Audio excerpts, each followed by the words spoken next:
네, 여러분 안녕하세요. 어, 이제 12장 마지막 절, 멀티미디어 응용 기술 한번 살펴보겠습니다. 일단 멀티미디어 저희 가장 큰 특징 중에 하나가 뭐였죠? 영상화였죠? 멀티미디어에서 영상을 빼놓고 이야기하기는 어려운데요. 그렇다 보니까 응용 기술에서 이제 3차원 컴퓨터 그래픽스가 큰 역할을 하게 됩니다. 기존에 2차원 그래픽에서 표현이 안 되던 것들을 3차원 컴퓨터 그래픽스로 고난도, 또 더 사실적으로 표현을 가능한데요. 그것과 관련해서 간단하게 살펴보겠습니다. 먼저 컴퓨터 그래픽스는 말 그대로 이제 그래픽스, 눈에 보이는 어떤 그래픽 요소를 만들어내는 기술이에요. 그래서 이제 컴퓨터를 사용해서 어떤 제작된 이미지와 이를 구현하는 데 필요한 기술을 통칭해서 컴퓨터 그래픽스라고 합니다. 보통 이제 그래서 컴퓨터 그래픽스는 숫자를 시각화한다, 시각화하는 기술이다. 이런 식으로도 이야기를 합니다.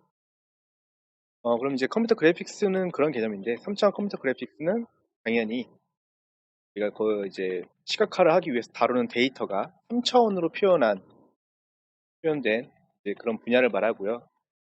컴퓨터 그래픽스를 3차원으로 표현한 기술을 3차원 컴퓨터 그래픽스다. 고 이야기를 합니다. 그래서 요거는 뭐 저희 다른 과목에서 깊게 다루니까 몇 가지 기본적인 개념들만 살펴보겠습니다. 이제 실제로 이제 컴퓨터 그래픽스가 여기저기서 많이 활용이 되죠. 모바일 기기가 성능이 좋아지면서 이제 3D 게임 같은 것들도 모바일에서 충분히 굉장히 고화질로, 고품질로 구현이 가능한데요. 그래서 3차원 컴퓨터 그래픽스는 예전에는 뭐 게임이나 영화나 방송, 애니메이션에서 주로 쓰였었는데 이제는 산업 현장이나 창작 예술 분야, 시뮬레이션, 패드, 의료, 과학, 군사, 교육 등 다양한 분야에서도 활발하게 사용이 되고 있죠. 그래서 이제 뭐 펭수가 3D 그래픽으로 만들어지는 과정이 있는데요. 한번 살펴볼까요?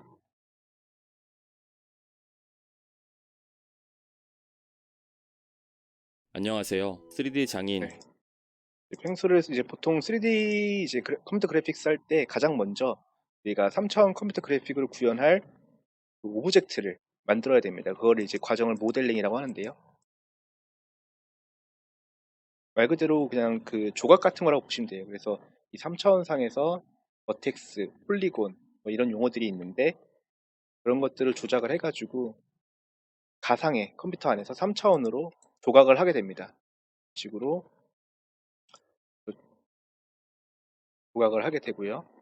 그리고 나서 색깔을 입히는 과정도 들어가게 됩니다. 쉐이딩이라고 하기도 하는데요. 그리고 텍스처링 이런 작업들도 들어가게 되고요. 그리고 이 캐릭터를 움직이게 하려면 이제 리깅이라고 뼈대를 씹는 작업도 필요합니다. 보시면은 얘는 이렇게 색깔도 입히게 되고 얘는 이렇게 뼈대를 입히고 있는 작업이거든요. 뼈대를 입히는 리깅이라는 작업을 하게 됩니다. 그러고 나면은 이제 애니메이션 작업이 들어가게 되는데요. 키프레이밍 기반으로 애니메이션을 합니다. 그래서 주요 동작들만 자세를 잡아주고 나면은 그 사이에 있는 모션은 컴퓨터가 자동으로 생성을 하게 됩니다.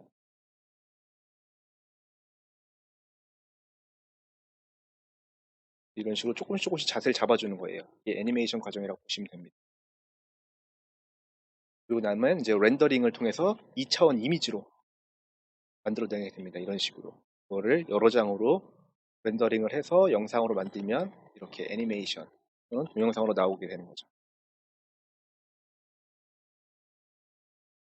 그래서 방금 이제 펭수 사례를 본 것처럼 컴퓨터 그래픽스 제작 과정은 첫 번째로 이제 형상화하는 3차원으로 대상을 형상화하는 모델링 작업이 들어가게 되고요.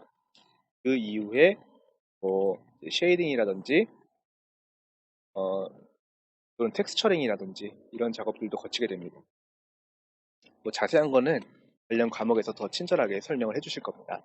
그리고 각각의 장면의 조명 같은 것들도 우리가 뭐 촬영을 한다고 하면 카메라도 설치해야 되고 조명도 설치해야 되고 해야 되잖아요. 그런 식으로 장면에 조명을 비추는 작업도 들어가고요. 그다음에 질감, 방금 말씀드렸던 쉐이딩이죠. 쉐이딩과 메테리얼 같은 것들 이용해서 효과들을 넣고요. 네, 마지막으로 애니메이션 같은 거 잡는 연산 처리 과정을 거친 후에 최종 이미지를 출력하는 렌더링 과정을 진행하게 됩니다. 이런 식으로 이제 컴퓨터 그래픽스가 제작이 된다고 보시면 되고요. 게임에서도 마찬가지고, 영화에서도 마찬가지고, 주요한 과정들로 이루어져 있습니다. 근데 이제 이제 3000 그래픽스에서 가장 기본이 되는 게 우리가 모델이 필요할 텐데요. 그 모델을 이루는 표현 방식이 크게 두 가지가 있습니다. 먼저 폴리곤 방식이 있고요. 넙스 방식이 있습니다. 어떻게 보면은 아까 설명드렸던 비트맵과 벡터 방식의 차이 같은 거와 유사하다고 보셔도 되긴 하는데요. 물론 정확하진 않습니다. 폴리곤도 벡터 방식 중에 하나라고 볼 수도 있습니다. 간단하게 설명드리면 폴리곤은 직선들로 이루어진 겁니다. 그래서 컴퓨터 그래픽에서 구현된 3D 모델의 모든 표면을 삼각형 또는 그 이상의 다각형으로 구성하는 방식인데요. 이렇게 보시는 것처럼 직선들로 이루어져 있습니다. 직선들로. 보면 삼각형들로 이루어져 있죠. 이런 게 폴리곤 방식입니다. 근데 이제 폴리곤의 단점은 직선으로 이루어지다 보니까 굉장히 각져 보인다는 거예요. 그리고 이렇게 자연스럽게 곡선 같은 것들을 표현하는 게 어렵습니다. 아니면 되게 굉장히 많은 폴리곤들을 만들어야겠죠. 더 세밀하게 쪼개가지고 곡선처럼 보이게 만들 수는 있을 겁니다. 아무튼 폴리곤은 직각, 각이 이루어져 있기 때문에 이 어떤 곡선을 표현하는 데는 한계가 있습니다. 그래서 그거를 해결하기 위해 개발된 방식이 넙스라는 방식입니다. 어, 이제 폴리곤 방식의 단점을 개선하기 위해 개발된 방식인데요. 적은 개수의 제어점으로 매끄러운 곡선을 표현하는 스플라인을 사용을 하게 됩니다. 이 자세한 용어들은 이제 제가 여기서 시간 관계상 설명은 드리진 않을 거고요. 관심이 있으시면 컴퓨터 그래픽 수업에서 들으시면 됩니다. 아무튼 개념은 폴리곤은 직선으로 이루어졌기 때문에 각져 보인다. 하지만 넙스는 몇 개의 포인트만 잡아주면은 여기서 운동화를 모델링 한 것처럼 이 유려한 곡선들을 표현하는데 용이한 기법이다 정도까지만 이해를 하시면 됩니다. 그래서 넙스 같은 경우에 제품 디자인에서 많이 쓰이고요. 폴리곤 같은 경우에는 이제 게임에서 주로 사용이 되게 됩니다. 이제 컴퓨터 그래픽스가 점점 발전하면서 등장하는 게 가상현실과 증강현실입니다. 물론 그 가상현실과 증강현실을 뒷받침하기 위한 제시 미디어죠. 그 이제 출력 도구들, 출력 기구들, 출력 장치들 이런 것도 발전하기 때문에 가능한 건데요. 가상현실 같은 경우에는 컴퓨터로 구축된 가상 공간에 인간의 다양한 감각이 상호작용하면서 몰입감과 입체감을 느낄 수 있게 하는 기술입니다. 그래서 일단 1차적으로 우리가 시각과 청각을 몰입을 시키고요. 그 다음에 햅틱 같은 기술을 이용해서 촉각도 가상 공간과 연동을 시키게 됩니다. 먼저 시각 같은 경우에는 우리가 보이는 것들, 현실 세계를 완전히 차단하고 가상 세계에 몰입할 수 있도록 이런 HMD 제품을 쓰게 되고요. 근데 물론 여기서 사용자가 고개를 돌리면 가상 세계에서도 고개를 돌린 것처럼 행동을 해야 될 거잖아요.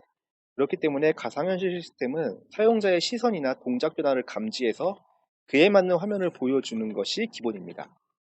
만약에 고개를 회전을 이렇게 하게 되면은 거기에 맞게끔 가상 세계도 바뀌어야겠죠. 그래서 이 안에는 뭐 자이로 센서 같은 것들이 기본적으로 달려 있습니다.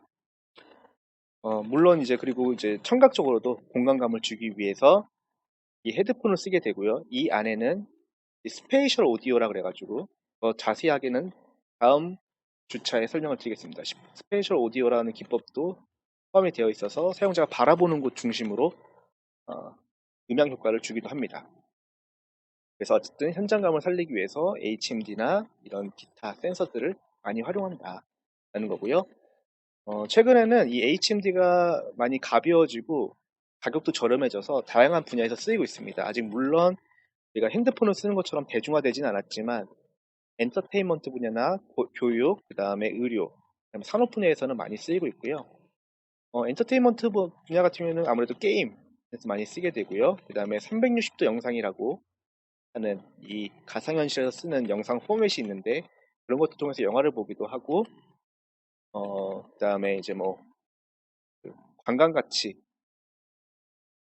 우리가 공간적으로 시간적으로 제약이 있는 것들을 어떻게 보면 극복하고 초월해가지고 할 수 있는 체험형 컨텐츠들이 주로 이루고 있습니다. 그리고 교육 같은 경우에도 박물관 같은 것들을 간접적으로 체험해 볼 수도 있고요. 전 세계 유명한 박물관들을 직접 가보지 않더라도 가상현실 기술을 이용해서 가볼 수 있게 되고, 또는 박물관에서 이야기하는 뭐 선사시대의 배경이나 이런 것들을 우리가 가상현실을 통해 가지고 더 잘 이해할 수도 있겠죠. 뿐만 아니라 뭐 천체라든지 비행 훈련이라든지 모의 전투라든지 이런 군사 훈련 같은 경우는 굉장히 위험한데, 가상현실 기술을 쓰게 되면은 조금 더 안전하게 그런 교육들을 할 수가 있겠죠. 그래서 그런 데서도 많이 활용이 됩니다. 그리고 의료 분야에서는 가상 수술이나 원격 진료 이런 데도 쓰고요. 마찬가지로 이런 수술하는 교육 같은 데서도 굉장히 많이 씁니다. 왜냐면 수술하는 것 자체가 어, 굉장히 위험성도 높고 어, 안전이 최우선이기 때문에 그럴 때도 가상현실을 활용할 수가 있고요.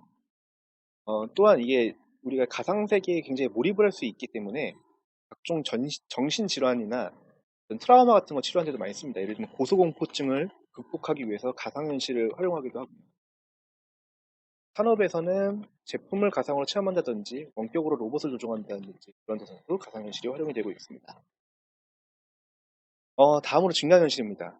이 가상현실은 HMD를 통해 가지고 사용자를 현실 세계와 차단시키고 가상 공간에 몰입을 시키는 기술이라고 한다면, 증강현실은 현실을 유지하는 겁니다. 현실을 유지하고 현실 위에 가상의 사물을 합성해 가지고 마치 현실의 사물이 실존하는 것처럼 보여지게 하는 기법인데요.